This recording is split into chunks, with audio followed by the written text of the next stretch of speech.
December 26 வெள்ளிக்கிழமை. தாவீதின் சிங்காசனம்.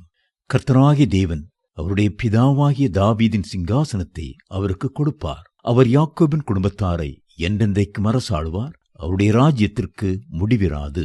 லூக்கா 1:32-33. உலகத்துக்குரிய சிங்காசனங்களும் உண்டு, நித்தியத்துக்குரிய சிங்காசனங்களும் உண்டு. தாவீதின் சிங்காசனம் உலக பிரகாரமான சிங்காசனமாயிருந்தது. ஆனால் தாவீதின் குமாரனாகிய கிறிஸ்துவனுடைய சிங்காசனமோ நித்தியமான பரலோக சிங்காசனமாயிருந்தது.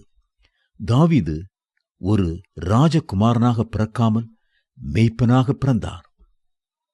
ஆனால் கர்த்தரோ தாவீதோடு இருந்து அவரை உயர்த்தி இஸ்ரவேல் தேசத்திற்கு ராஜாவாக அபிஷேகம் பண்ணினார்.